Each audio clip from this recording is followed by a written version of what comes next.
This conference will now be recorded. All right, everybody, welcome. Nice to see some people out here in the audience. Just get a little damp on the way. A little bit, so did I. It is now 7 p.m. on Tuesday, August 6th, 2024, and I call this regular meeting of council to order here at the Social Scene in Victoria Beach. I respectfully acknowledge that we are meeting on Treaty 1 territory, the traditional lands of the Anishinaabe, Cree, Anishinaabe Nations, Dakota, Assiniboine, and Dene peoples, and the homeland of the Red River Métis. We respect the treaties that were made on these territories, we acknowledge the harms and mistakes of the past, and we dedicate ourselves to move forward in partnership with Indigenous and Métis communities in a spirit of reconciliation and collaboration. Thank you as always to Frank and the Social Scene crew for getting the room ready, and thank you to those who are in attendance and those who will be watching this video at some point on YouTube. Before we get into our meeting, I would like to take a few minutes to acknowledge the recent passing of one of our valued and respected community members, Mike Bartmanovich. We were all shocked and saddened to learn that Mike passed away suddenly last week. We extend our heartfelt condolences to his family. Mike was an integral part of our municipal council for 4 years, from 2018 to 2022. And he was an active and helpful volunteer in our community for many events and many activities. Mike was vocal, he was passionate, and he was a strong supporter and proponent of our new garbage and recycling depot, our bear-resistant garbage bins, ORVs and snowmobiles, and he was the chair of our BB Police Board. Our thoughts are with Mike's family and friends as they make their way through this very difficult transition in their lives. Yeah. Also, just to add to that, I made some arrangements at the community center. There's a celebration of life for Mike on September 7th at 3 in the afternoon. That'll be in the, he wants to do it outside, not he, his wife wants to do it outside in the baseball park. Sorry, September 7th? Saturday, September 7th, 3 o'clock. 3 p.m. Thank you very much. All right, introductions around the table. I'll start on my far right with Councillor Randall. Good evening, I'm Graham Randall.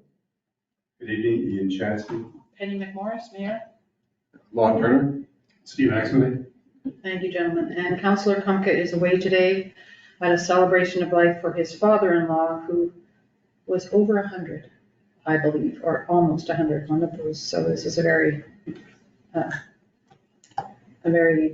emotional day for Erwin and Karen and their families. All right, I will move on to the agenda. Be it resolved, the agenda be adopted as presented. May I have a mover? Ian, thank you. Steve, second. Any additions, gentlemen? Pretty light agenda all over, so. All right, hearing nothing further, all those in favor? Carry on. Thank you. I'll move on to the minutes from the July 16th regular council meeting, which have been circulated electronically to all members. Be it resolved, the minutes of the July 16th, 2024 regular council meeting be adopted as presented. May I have a mover? Ian, thank you. Graham, second. Thank you. Any discussion, gentlemen? Graham? I've read them and they appear to be accurate and complete. Agreed. Any other comments? All those in favor? Carried. Thank you. All right. Moving right along. Moving on to accounts and finances. Be it resolved, the following list of accounts be approved for payment.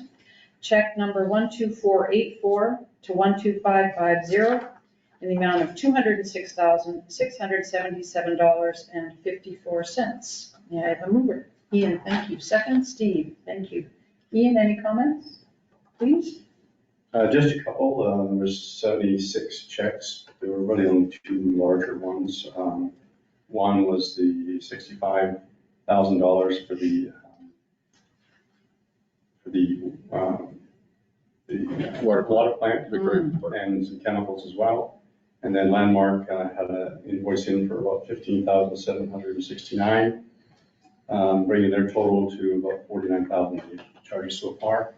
We have a budget of $50,000 for them, so we'll see. Hopefully we'll get to the end of this. That's it. That's it. All right. The rest are quite small. Any other discussion, gentlemen? All right, all those in favor? Aye. Carried, thank you. All right, moving on to business arising from previous meeting, fire hall, fire truck planning update. So it's my understanding, Ian, that you have some information or thoughts to pass along? I do, and I was talking with Erwin about it. He's asking if we could have a meeting maybe on Thursday, and we'll go through all the details and do that. Any particular, okay, do you want to sort of send something around with a time? Yeah, I can do that. Do we need our CAO? Would be a good idea. Sure, absolutely. What's your Thursday like, Long, do you know? Good. You don't know? Yeah. Okay. All right, Sounds good. that's good, thank you. Any other comments on fire hall, fire truck? We did put the tender out for the fire truck, correct? Yes. Well, we do have a tender out, an RFQ for the proposals on the building as well. That has gone out. It has? No. No, I don't think. Well, that's the one that, Not the building itself, it was for the engineering and architectural services. oh, yeah, for Right. the engineering and architectural services Right. pertaining to the building, yeah. Right. Okay. All right. Thank you. Fiber optic update.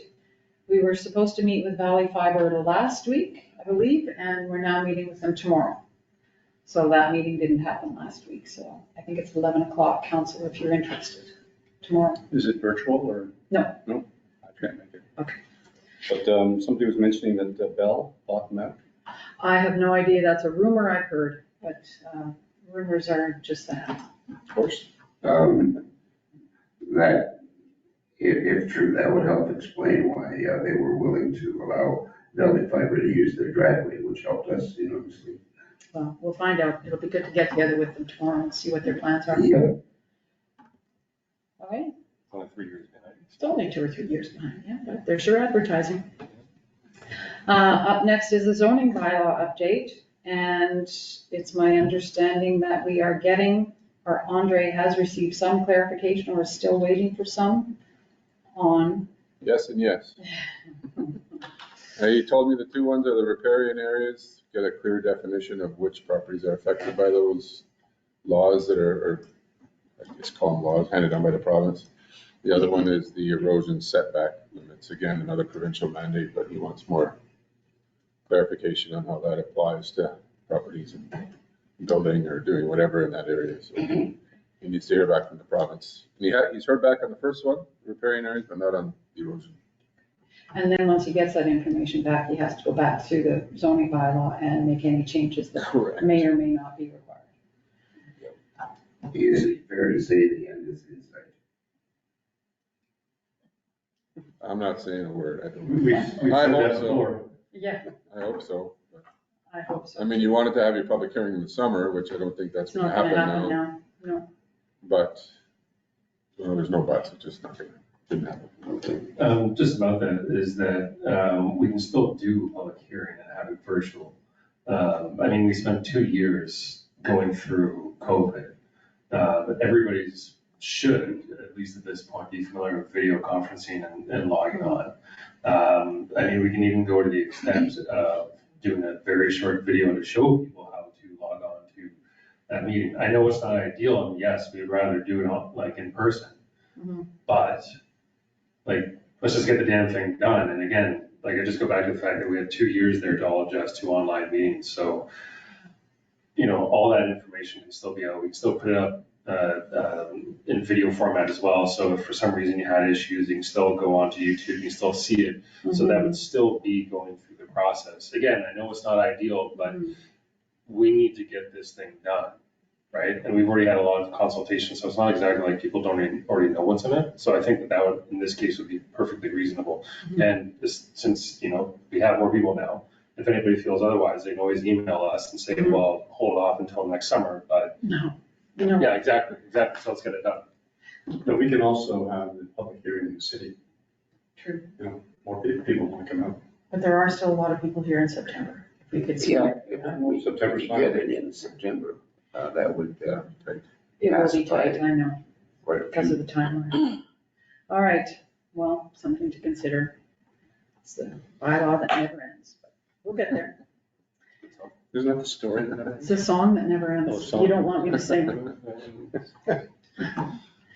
All right, thank you very much. New business, upgrade to the Albert Beach and Clubhouse Beach washrooms. Council, you received a discussion item from the co-chair of our accessibility committee. And there is a resolution on the table, so maybe I'll read the resolution and then I'll remind you about the discussion item. Be it resolved to approve a grant application to the 2024-2025 Federal New Horizons Grant to provide funding to upgrade the Albert Beach and Clubhouse Beach washrooms as recommended by the Community Accessibility Committee. May I have a mover? Ian, thank you. Steve, second. Thank you. So just to refresh your memory, New Horizons will be, the New Horizons grant will be opening up August 1st, did open up August 1st, and must be submitted by 3 p.m. on September 12th. We would like to submit a grant proposal to provide funding to upgrade the Albert Beach and/or the Clubhouse Beach washrooms. These washrooms were built as remote washrooms following the design of provincial washrooms in remote areas. That means they don't have running water. It allowed the RM to put the washrooms up quickly, but they lacked water and electricity. The Community Accessibility Committee recommends the RM upgrade the washrooms to provide touchless fixtures, a venting fan, and a light that will come on when the door is opened. Both washrooms are within 10 feet of a water supply and close to electrical. Solar panels would be adequate if paper towels are used, but they're also prone to waste messes. They do the mess. If air hand dryers are used, wiring the washrooms might be preferred. If water was available, it could also enhance the cleaning of the washrooms and the pumping out of the tanks. New Horizons does not require a monetary contribution from the RM, and it's estimated the total cost would be under $25,000. There is a complication that we still haven't heard from the grant we applied for earlier, the provincial ground up, safe, healthy communities for all. So that grant was for mobility mats to complete our 2 accessible beach projects. And this project took precedence, the mats, over the upgrades to the washrooms. So if we don't receive the provincial grant, we may need to make a different decision. And we could use the New Horizons grant to apply for more mobility mats. Anyways, it just means we have to sort of slow down on, hurry up and wait, should I say. You can't do both grants? Well, this grant is not, New Horizons is due September 12th. We expect to hear about the other one in the next week or 2. But is this one federal? and the other This one is provincial? federal, New Horizons is also federal, On both of them. so they're both federal. So I don't know that you can double dip like that. I'm not sure. Never hurts to ask. Our grant writer has done this a lot, so I trust their judgment. Graham? Yes, I wanted to speak briefly to this. First of all, I'm very much in favor of resolution 128 to apply for this grant. I just want to inject a note of caution, and I have had an extended conversation with Rod Bowman on this subject, and our thanks to him for undertaking these grant applications. It's worth its weight in gold. There may be some issues, some complications associated with the holding tanks at these 2 facilities. It's been suggested, and I'm hoping to confirm it one way or the other, that if you introduce a flushing toilet, then there has to be a separate standalone holding tank, a conventional holding tank. And we're trying to figure out how we could redirect the affluent from the existing tank, which forms the floor and the foundation, to the separate holding tank, which has to be X feet away. I've discussed this in some length with Randy and with Wolf, and I've been referred through to environmental compliance. So I've got calls going back and forth to Lactamani and Selkirk to get an opinion on this. Does it really have to have a separate holding tank. If that's the case, then I just want to suggest and remind council that there's no way we could do these two washrooms converted for $25,000. At this point, I would just be guessing at what the RM contribution might have to be to come to the total cost. It could easily be add on another $10,000 or $15,000 because our experience with the Village Green Washroom has shown us that the properly touchless, accessible fixtures and lights are costing a lot more than what we had hoped that they would cost. So just a note of caution to council, we might have to be prepared to cough up another 15 or 20 to accomplish this and to get it through, unless we decide to do just one instead of both. But that needs to be taken into account. There's no such thing as a free lunch. Thank you. Steve? I'm only just hesitant, but like, I'm all for this. My only hesitancy is bringing water there because then you're gonna have that many more pump outs. So I mean, right now, it's X cost, but you can assume that that's probably gonna double if we suddenly start adding water into the mix. And then, of course, you get people who don't make the smartest decisions and then they start going in there and, putting things in the front of the sensors, so it continuously flushes and, all the rest of people know. But there are those additional costs of bringing water there. Everything else here I'm for, I hesitate to bring water in. One of the issues though with the septic service is they need more water. It's helpful to have more water to. Gotcha. Yeah, they have to inject water just to attempt to remove the sediment. The result is we haven't had these outhouses pumped out very frequently. If we put in a flushing toilet, even though we put all the limits on it so that it's automatic and you can't leave it flushing, I would expect the number of pump outs might increase 5 or 10-fold. It would be more sanitary though. Oh, yes, it would be cleaner and more sanitary and much more acceptable to our general public. I'm sure they would applaud our efforts till they see the bill. But that's our problem and we'll deal with it. I will report if this, assuming that this grant application is made, I'll continue to work behind the scenes to see if I can get a definitive ruling on this holding tank situation so that we can put a price on these. Okay, thank you. Lon? I was just gonna ask you a question. I always get nervous when you have water coming into a structure, but then you don't have a sewer that takes it away. So water gets in there, somebody leaves the tap on, septic tank fills up, it's Saturday night at 1 o'clock, starts leaking everywhere. I don't know what you think of this idea, if you have water to the washrooms, but have it just go to the sink only and have the septic, have the sink go to its own tank. Because if you want to wash your hands afterwards, which is kind of what you need, and then you have the power there for your hand dryer, the lights, and maybe the automatic door. And then you could have a hose attachment for the septic guy when he comes back that he needs extra water to flush out the other tank. I don't know. My last job, I ran into septic tanks overflowing in places that didn't have a It's a good point. Right now, if we try to use the existing holding tank, which is what the building is sitting on, and it serves as the floor and the tank, the overrun would cover the floor. And furthermore, they would have to go into the building and stuff the hose down the toilet hole to pump it out. That's what they're doing now, as a matter of fact. Right.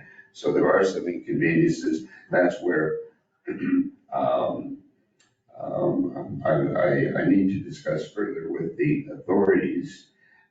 It's my understanding that if there's any running water in the building, whether it be the toilet or the sink or both, one or the other, I don't think we get a choice. There has to be a separate holding tank. Okay. I'll clarify that so we can make some sort of educated guess on as to what the total cost might be. We're talking about how much is likely to cost more than the $25,000 grant. I'm just curious, what's there now? Is it just an outhouse? It's a glorified outhouse, yes. Like the fiberglass ones? So, No, No. it's a structure.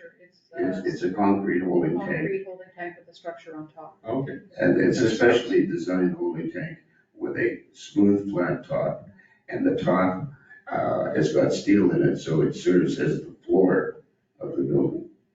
So what is the objective then? What are we trying to do here?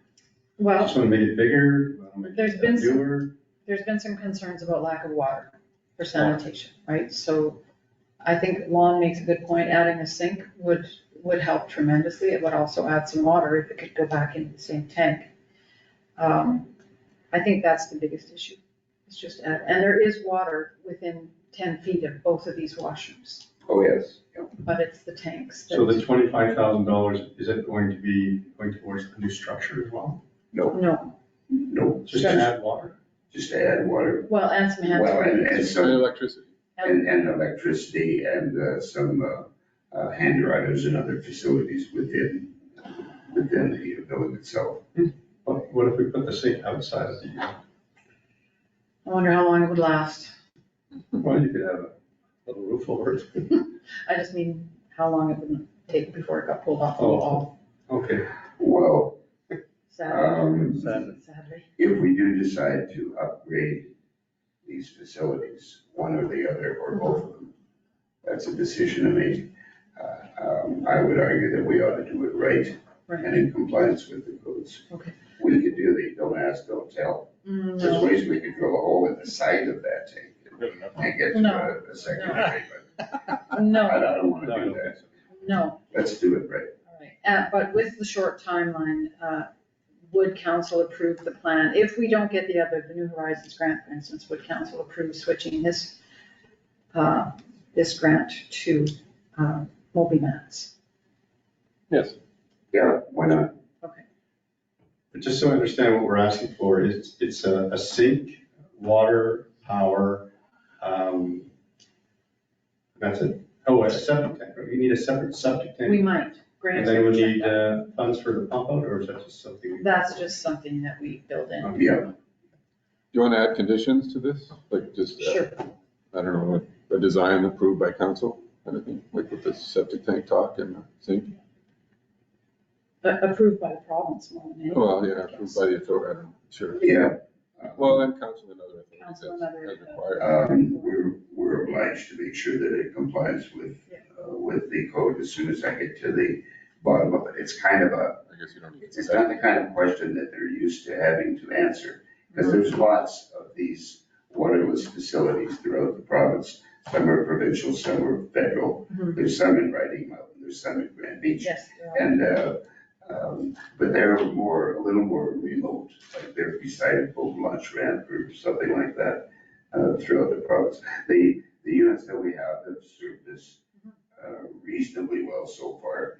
There have been some raised eyebrows and some complaints, and the suggestion that we upgrade them to conventional washroom is certainly not a bad one. Yeah. It's just that it's probably gonna cost more than the amount of the grant. I don't think we need to qualify this resolution according to compliance with the code. We're gonna do that anyway. Is 25,000 the max that you can ask for? I'm not sure. It says, that's what he said, This is the, the yes, maximum of correct. the New Horizon grant. Okay. Yeah. So if we could only do one, that would be fine. It's a good place to start. That's certainly a possibility in speaking to Rod. I did not make that suggestion. I know they would like to see both of them done, but that could be an easy way out. Yeah, start with one perhaps. And the accessibility committee may very well go along with that. Okay. I have no idea. We haven't asked them. I think they would go along with that. I didn't, I kind of misworded this resolution. Okay, I would just add another, at the end of it, further be it resolved to approve switching the use of these funds towards the use of mobility mats as needed. Yeah, that needs to be thrown Yeah, in, I'll just add that as a. aside from all this code. Is that okay? Folderol. So what was it, further be it I just further be resolved? resolved to approve switching the use of the grant money for Mogi mats as needed. All right, but these washrooms will come up again next year. You can count on it. So whatever groundwork and investigation that we do along the way is not likely to be wasted. All right. Because I don't charge very much per hour anyway. Is council all right with that amendment? Yes. Yes, Would you like me to read it out, or are you good? Good. I think we have to read that. Okay, be it resolved to approve the grant application for the 2024-25 Federal New Horizons Grant to provide funding to upgrade the Albert Beach and Clubhouse Beach washrooms as recommended by the Community Accessibility Committee. Further be it resolved to approve switching the funds to mobility mats as necessary, one further, As needed, but. as needed. Yeah. Okay, one other item. Listing the two washrooms, maybe Pier Point or Clubhouse Beach and/or and/or, Pit Road. That gives us okay. a way out. All right, be it resolved to approve a grant application, 2024-25 Federal New Horizons Grant to provide funding to upgrade the Albert Beach and/or Clubhouse Beach washrooms as recommended by the Community Accessibility Committee. Further be it resolved to approve switching the funds to mobility mats as needed. Yep, you got it. All right, all those in favor? Aye. Carried. Thank you. Good discussion. I will move on then to correspondence and information and announcements. We've got every year we get information or comments from residents about too much traffic in the Victoria Beach restricted area. And they're right.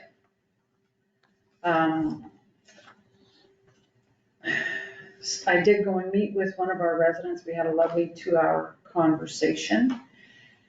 Their suggestions were to upgrade the gates at David Road, Pine Road, and Arthur 59, or Highway 59 and 8th Avenue, if you will. Could we limit the number of vehicles at a construction site? Could we limit the number of vehicles in the VRA at any one time? Could we, what am I looking for here? What about vehicles with seasonal permits who use it to come in for personal reasons, or even just to get to the store or the bakery? Speeding, that's more of a police issue, but if the paths were harder to get, maybe people wouldn't speed as much. Parking, too often there are people parked in non-parking areas in the community. I mentioned that there is actually no parking on any road, street, lane, boulevard, or avenue in the entire RM, and this person was not aware of that. Accessibility, they're concerned about accessibility of residents or visitors with mobility issues and their safe passage. They talked about a new gate system that would be a barcode system. I don't know how that would work. They talked about, I mentioned the crash gates that Steve's brought forward. I know several years ago, there was discussion about putting gates at David and at Pine. And I did put something in our Herald article last week about all of this. So I'm just opening up the discussion. I'm sure other residents would have some thoughts, and I encourage them to share them. I'm not sure what the answer or the costs could be. Steve? Okay. As Hang far on, as, just, sorry, Graham, Steve, I'm sorry. sorry, I saw Steve's hand Okay, up go ahead, first. Steve. Sorry. So with with Pine Road and David Road, we can install breakaway gates. So they're used in pretty much all of the arcades, and they're designed so that way an emergency vehicle can push through them. It doesn't destroy them. It's just once enough pressure is placed on the gate, it just opens essentially, and then falls back into place once it goes through. So like 911, they know what they are, so they know when they can push through it. But then that also would prevent people from going through the gates. And that means that we we'd be closing off those two entryways. I mean, the other day, I was going to go see a friend and two cars came by and they weren't coming by at like 10 or 20 kilometers an hour. They were screaming down there. I'm assuming because they wanted to drop their stuff off and then scream back and head up over the parking lot because that's typically what's happening. I know that there's the question of what happens if we do that, then everybody has to go through the main gate. Well, tough, that's what they're supposed to do anyway. They're not supposed to be going down the side roads. Well, I mean, the gate's there and it says that you're not supposed to go down that road. So True. they're not Yeah. supposed to be doing that. Like, it's the VRA, it's there. It's not like this is a brand new thing. Yeah. So this is the way it's been designed. So that would not be very difficult to do that. The other thing is that for next year, again, I would like to purchase another radar speed sign that we can float around, especially during the summer into the VRA, because we know the roads where where we have the most speeding in the VRA. So that'd be another thing. In terms of limiting how many people can show up at a job site, I'm for that. I think if there's a way to do it, that's a larger discussion, but at the very least, those first two we can do for next year. And I really think it would decrease the traffic and a lot of the problems that we're seeing right now, and we have seen for years. Thank you. Go ahead, Graham, sorry. Thank you, Steve. Just a quick note, before I launch into this. I see that the letter, a CC went to our police force. Have we heard anything from our police? Well, Not at this point. maybe we should ask them. Yeah. What do they think of this? Yeah. Moving right along, in Steve's lane, I'm very much in favor of the crash gates, the breakaway gates. It's a constant source of annoyance to council and a lot of our residents. It makes absolutely no sense to have this control at the front door and leave the back door open. It's stupid. It's time that we dealt with it. And if a breakaway gate will deal with it, then fine, let's do it. That's something that we would have to check with our emergency personnel. Well, that's fine. Let's start checking and commit to it and find a way to make it work. And last but not least, the radar signs have gone up to around $6,000 or $7,000 each, but they are so effective that I would certainly vote for one of them and put in a couple of extra poles so you can move it around. So breakaway gates, speed sign, and feedback from the police. And thank you, Steve, for continuing to push on this. Ian, do you have any comments? I do remember looking into this when we were talking about EV stations. At the time, I have my notes here, 93 permits were issued, 36 for residents, 6 for fishing, and 51 for business. So I don't know how you pick and choose. You know, if you want to cut back on that number, which group do you pick? As far as construction, you know, the way something is built is done with trades. One goes in and the next and the next. And if you start limiting the amount that can go in, then all of a sudden the person can't get their house built, or now you've mixed up the order in which things are done. So that's not a simple one. The gate idea certainly makes sense to me. I'm just wondering if there's any other solution. Yeah. Somebody around the world might have come up with another idea that works just the same way. But putting as Graham says, you know, they're stopping people at the front door and yet taking them in the back door doesn't really make a lot of sense. So. Yeah. I am a little concerned that everyone, yes, should go through 8th Avenue, but that puts a lot of extra traffic on 8th Avenue, a lot. So whereas if a contractor's coming to do work in Pelican Point or Bayview or something, now they've got to go through 8th or through 59th to 8th and then all the way down and around. It really adds time and traffic. Well, There's one other comment I should make from my notes here. I was talking with a person who was running the gate and asking her, does she give out day passes? And she says she gives out 200-300 of these. Probably. So maybe the problem is these day passes, and you know, somebody gives an excuse as to why they need to drive in, need to drop off fridge, whatever. Maybe we need to look into what those excuses are and see if that makes sense.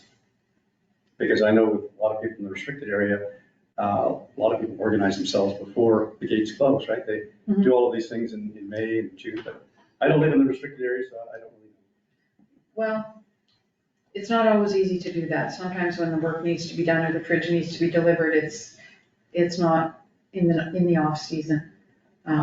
And you can't always make sure your contractors, like you say, can come together or, I mean, everybody's got their own tools, right? And they're going from our job site to another job site. There's one resident in our community who does have a business, and they are by far the best at putting bikes and kids and workers in the back of their truck and getting them to the job site. But it's a difficult proposition to get a bunch of different tradespeople to move their tools around. Maybe the one way to tackle this is to focus on the gate first. Just do one thing at a time Mhm. and see if that helps and see if the gate, I don't know how much they cost. Find that Yes. out and then see if there's any other solutions. 5,000, you say, I Steve? think it's about 5,000 for two, isn't it? Because we looked into it a while. Yeah, we did, I don't remember. Can you get us I don't remember what website I some found that. costs and some real details on how easy they are to operate? And my other concern is there may be provincial acts that we have to be mindful of. Highway Traffic Act, you can't just close a road, right? And we're vehicle regulated. So we have to make sure we're not closing a road Yeah, so, illegally. yeah, so they're very easy to install. It'd be like the same thing as a regular gate. You just drill, basically drill a pile hole and you put it in, fill the concrete, you can take it out when you need to. That's just, because it's just, like, there's nothing digital that's attached to it. It's quite literally just a push very hard and it'll open for you, type system.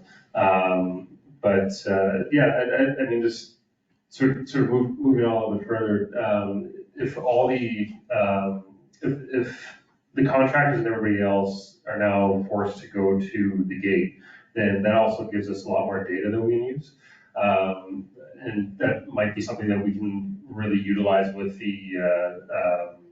with information desks, so that way we can take proper stats as to how many cars are coming through there, because right now we have no clue. We know how many are going through the gate, but we don't know how many are going around, right? No. So that would give us much more concrete data to say that, okay, this is how many are coming in. So yeah, now let's see how we can mitigate this, and anything that we do, we can measure it properly. But I would also say that one of the things, and Curtis, our building inspector, has been championing this for a long time, as have I and Graham, is that we should be having building permits, so then that way, sorry, not building permits, Business. business Construction. permits, business permits. Most other municipalities have them, and that allows us to have a little bit of teeth, where it's like, hey, we've caught you speeding in the VRA 3 times. So I'm sorry, we're removing your business permit for X number of months, and that would really allow us to enforce any speeding rules beyond just a simple ticket. So like those would be 3 things that we can do very easily for next year. And again, it would allow us to actually measure how many people are coming in. I like that idea, but just like the speed bumps on Savvy Road, let's not neglect our police department. Let's include them in this discussion. Yeah. I happen to know that they would have some very helpful things that they could say. But Steve, if you could price these things out, put a number on it, we're that much closer to making it happen. Okay, thank you. And we can all take steps to limit the number of vehicles that we ask to come in. They don't come in unless we ask. They don't come in unless we phone and say, I need you. So we all have a role to play in minimizing. Well, you can imagine the uproar amongst our residents if we said no construction during the VRA It's period. not gonna happen. No, they would not tolerate it. And you cannot stop someone from coming in here and making a living, which is what our contractors and service providers are doing. And we need them. All right, thank you. Good discussion. Fall brush pickup dates. All areas of the municipality are October 14th to October 31st. It says the 13th. This one says the 14th. Okay, What do you think, Juan? Should be the 13th or the 14th? So it's that end of October, they're gonna pick it up, so you have middle of September to middle of October to put your wet files The out. middle of October. They're gonna The pick end it of up. October. We're gonna pick it up, I know. so you can start in the middle of September and start putting it out. I know, we're just I talking see. about it. Okay. Okay, sorry. So you're saying pickup is between October 14th and October 31st. You can start putting your brush out mid-September? Right. We all know they don't follow the dates accordingly anyway, we pick it up, so. We will That's pick the it up. general time frame. If you are able to, please help Public Works by taking your brush and dropping it off in the area west of the waste depot. Your help is greatly appreciated. And leave the brush neatly piled if possible, please, in your driveway between September 14th and October 13th. Pickup will begin after that. And it takes a couple weeks to pick it all up. Steve? It doesn't really apply for this one, because the fall it's usually, done and out and people aren't stacking it up afterwards. But for next spring, we need to get those signs back. Those little yellow ones? Yeah, but we need to make them more permanent, because, where we just hammer them in, it's metal, so they're gonna last a very long time. Because those work really well, and unfortunately, they weren't put out this year. I don't know if we lost them or what happened. But it was really noticeable, because, all the brush would get taken away, the sign's not there, and people would put I know. brush right back up. I know. Very frustrating. That's a good idea. Thank you very Since I've been I don't know. All right. Next up, there was some correspondence from a resident about fire pits and our fire bylaw, wanting some clarification. I'm not sure if council had a chance to look at that, but it's something to consider, updating our bylaw 1591 and our fire pit permit application information. That's a discussion that needs to be had with our fire chief as well, though. And Elaine, who does all the fire pit permits.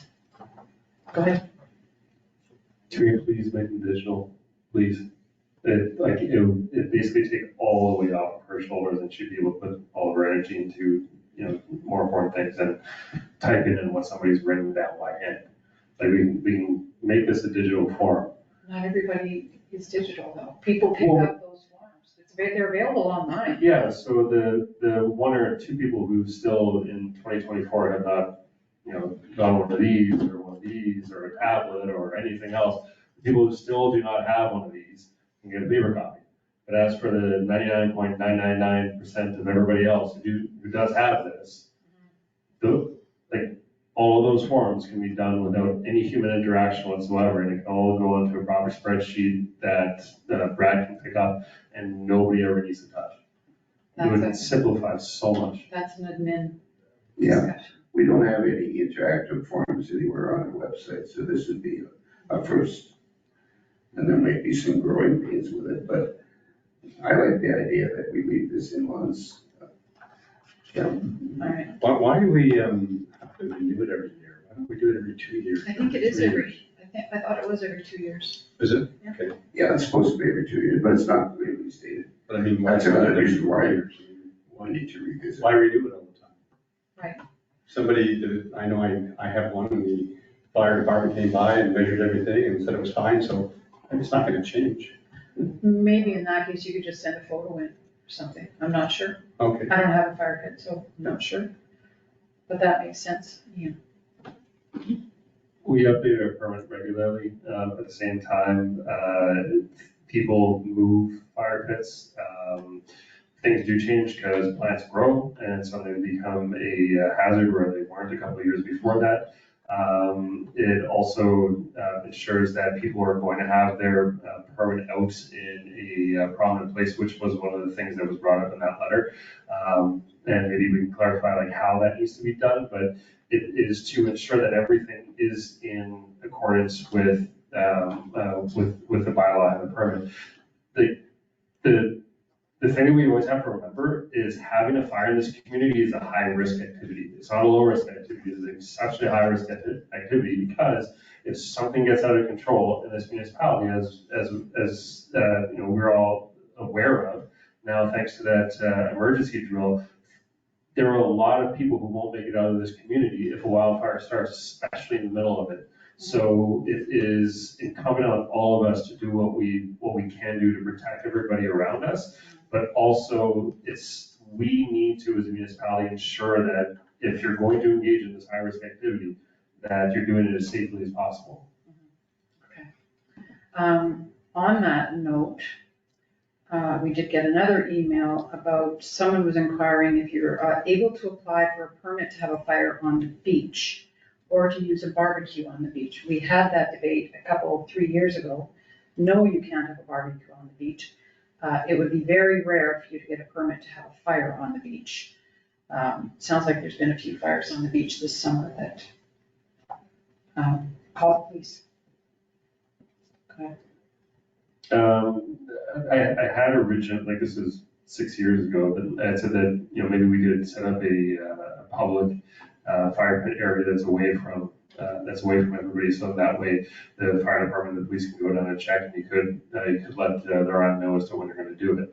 That could be some way that we might be able to open it up, but I mean, that didn't go anywhere at the time, so. We were just talking about how much of a risk fires are in fire pits. I mean, I'm not gonna open up a big public fire pit. I just think that's. No, there is one by the pickleball. There's a fire pit right there, there's wood right there. That is true. Anybody can go light a fire.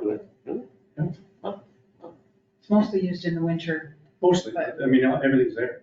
There's chairs around it, there's firewood, there's. Shh.